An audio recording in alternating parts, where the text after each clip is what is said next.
Bismillahirrahmanirrahim. What should Muslims do to prepare ourselves for the return of the Khilafat? Many attempts were made by the rulers of the Muslim world in earlier times to conquer Istanbul, just so that they will fulfill the Holy Prophet's prophecy. Yes.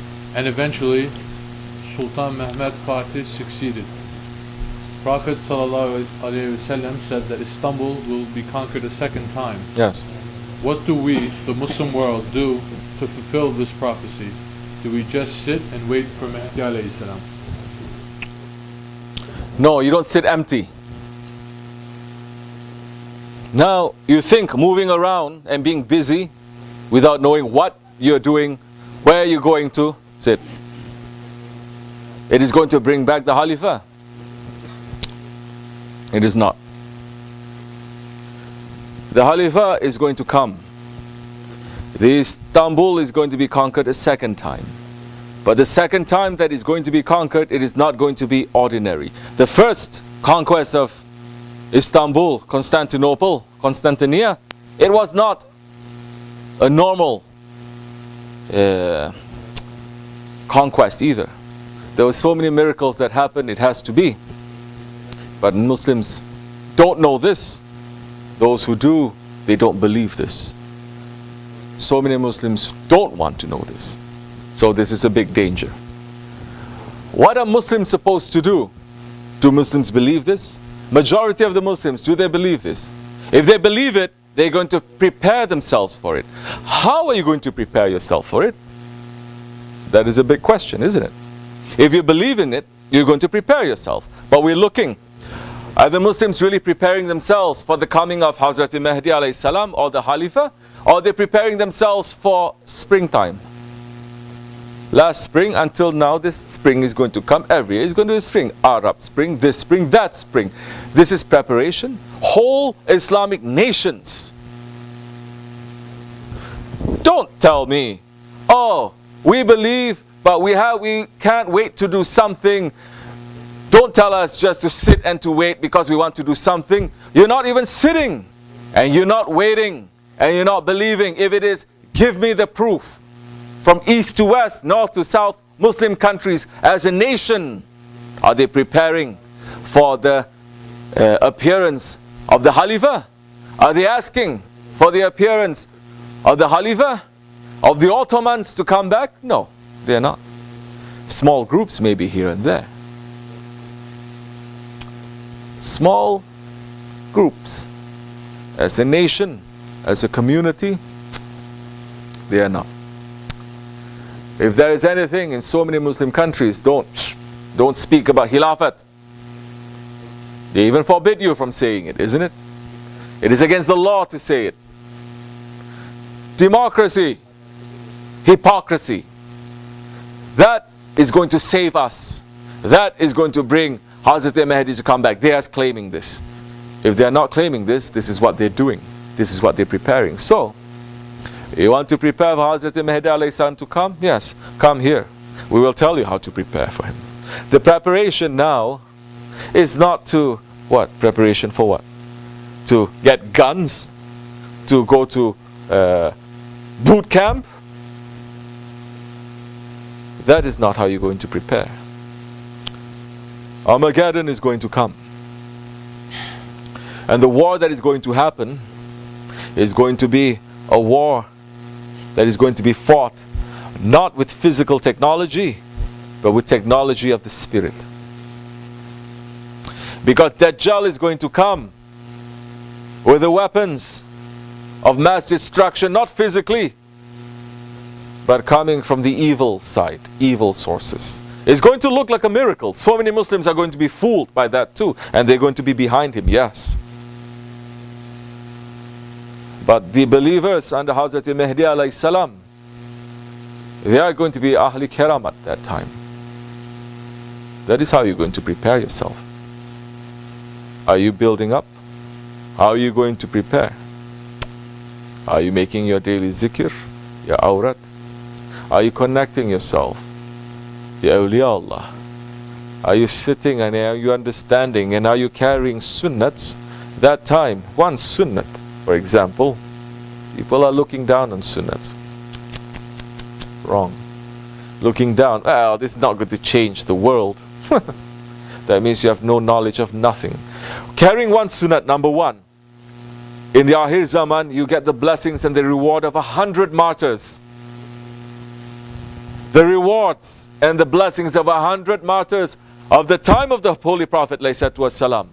That is how you're going to prepare, because you need that kind of strength to fight that war that is going to come.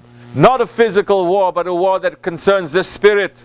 That is how you're going to prepare. You're not going to sit and wait. You're going to sit on that sajda and you are going to prepare. You're going to live your life according to the sunnah of the Holy Prophet ﷺ. You're going to start carrying his sunnah that so many Muslims, they look down on. And they say, well, it's free. Islam is free. I can dress like a monkey. I can wear a suit and a tie. It doesn't mean I'm not a Muslim. I'm a Muslim. Wrong idea. Islam came with its own identity. And Holy Prophet ﷺ, just on that side alone, there's so many other layers of Islam, because Islam is a civilization. Just on that alone, Holy Prophet is saying, don't look like the unbelievers. Don't look like the Jews and the Christians. You have your own identity. Yes, we did that for 1300 years. For 1300 years, the Jews and the Christians tried to look like us.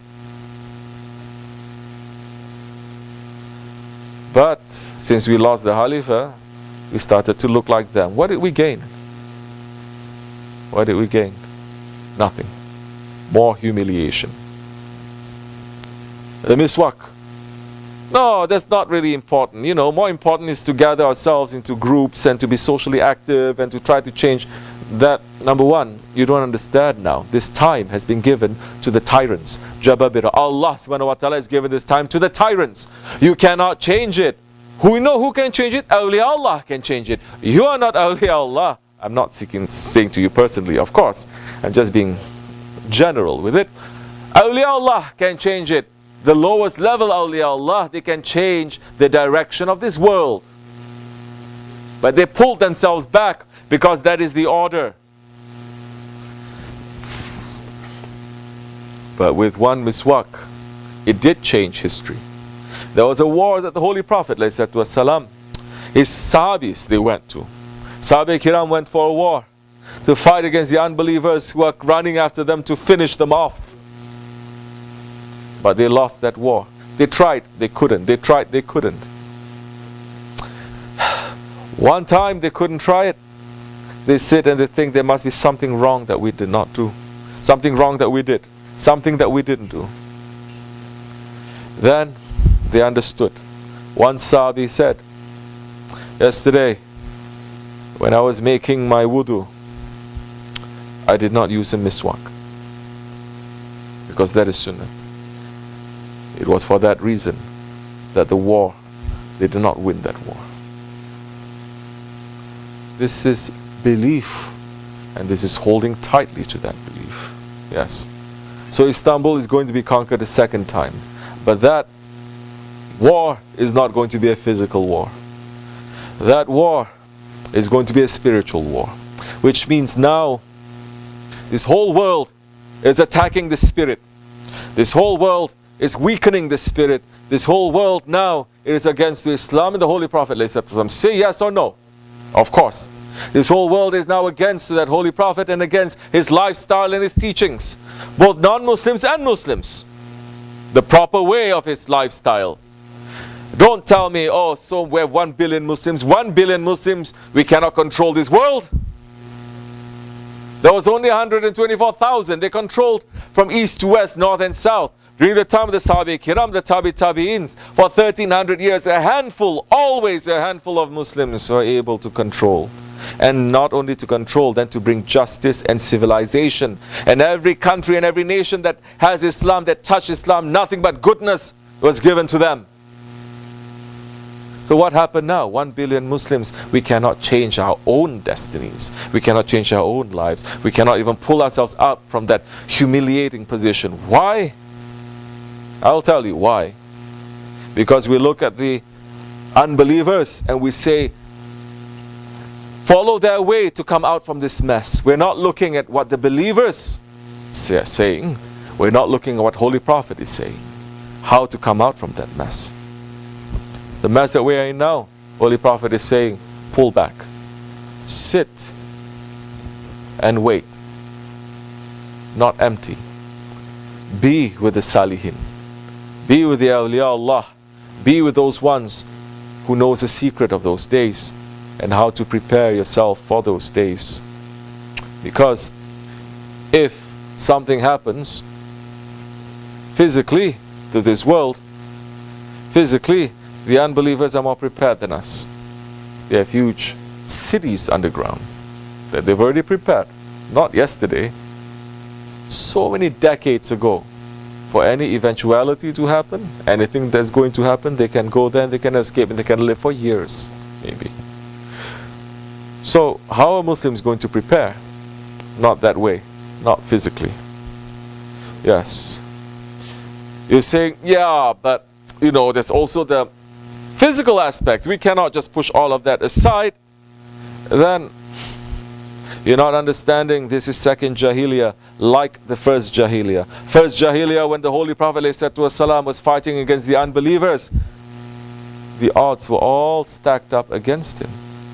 There was no way, no how that ever they were going to win. In the Battle of Badr, Holy Prophet ﷺ, he was not sitting there laughing and joking and so confident that Allah is on his side and everyone is going to be happy and everyone is going to be victorious and we're going to defeat the unbelievers. No. He was not. He was crying and he was begging his Lord. And he was saying, Ya Rabbi, grant us victory. Although we are only 313 against 4,000 and we only have a handful of horses, handful of camels. We don't even have swords or anything to fight against this 4,000. We have hundreds of camels and horses and all the latest equipment and weapons to defeat us. Help us, Ya Rabbi. If you don't, there will not be a single person on this earth to say your name. Help us. He did not take Allah for granted. He did not take Allah for a joke. And he did not say, well, okay, fine. We have faith, we have Allah, but you know, we have to start getting more weapons. We have to start, because we're living in this physical world, we have to... No, he didn't. Because he understood what was the time and what was the place and what is the protocol of that time and place. Now, after the first Jahiliyyah, subsequent wars that happened, the time and the place shifted. So that time, certain things will have to be accommodated to that. When it came to the time of Sultan Mehmed Fatih Khan, Hazrat Lari also, he had certain weapons, of course he had to use, but up against the protection that they have placed, that the Byzantines have placed in Istanbul, in Constantinople, it was impossible to break through, definitely. Not only with that underwater iron net that is blocking all ships from entering, they're also protected by the geography. There are thick walls protecting them, and they have soldiers, they have all the equipment and all the technology. And that was when Sultan Mehmed Fatih Khan, with his whole troops, he crossed, and later on his grandson also crossed. One crossed the ocean with his horses, that when the Christians and the Byzantines, they look, they say these ones are unusual ones, and they flee because they are walking on the water. So many miracles happened. They did not just sit around talking about the physical aspect of things. They were worshipping day and night and relying on Allah. That's why Allah gave them certain unusual qualities. So they crossed the water, they went from on top of the mountains. And later, Sultan Salim, when he took the Khilafat, when the Mamluks, they said it's impossible for him to cross the desert. Nobody has ever succeeded and they will all die. The Sultan was crossing and he got off from his horse and he started walking on the bare sand with the heat. And everyone was shocked. And they say, Ya Sultan, we cannot now go on like this. He says, be quiet. Don't you see the Holy Prophet is in front of us, leading us? Follow him. Yes, unusual things will happen. Muslims lack belief, they lack faith. those unusual things, extraordinary things, things that is of a dimension that is more real than this dimension. But if we are not prepared here and here to understand and to accept that, never is going to come to us, and we're not going to have that kind of technology. So yes, preparing for that. On another point, is not separate from this. I'm saying this because not many Muslims believe in this, that Hazrat Mahdi is going to come and Istanbul is going to be conquered again. So many scholars that the Muslim world, they are looking up to and they are praising, and he is having so much pull everywhere he goes. Thousands of people are believing in him. His videos are everywhere, and you know what he is saying? He is saying that Constantinople was not conquered. He said Sultan Mehmed Fatih is not the one that the Holy Prophet is mentioning.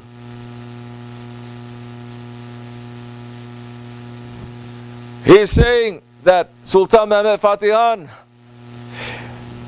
he made one of the most appalling and humiliating, shameful things in Islam by doing that. And he's saying, I swear to you, I'm going to change, that we must pray for the Russians to come and to take back Constantinople, Istanbul, and to make that the Hagia Sophia back into a church. I swear I want to make the Hagia Sophia to be turned back into a church. You don't believe me? Look him up. It's open. He's saying that. Who is he? You got that?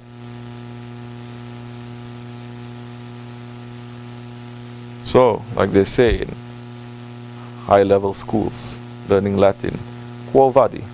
Where do we go from here? With that kind, where are we going to go?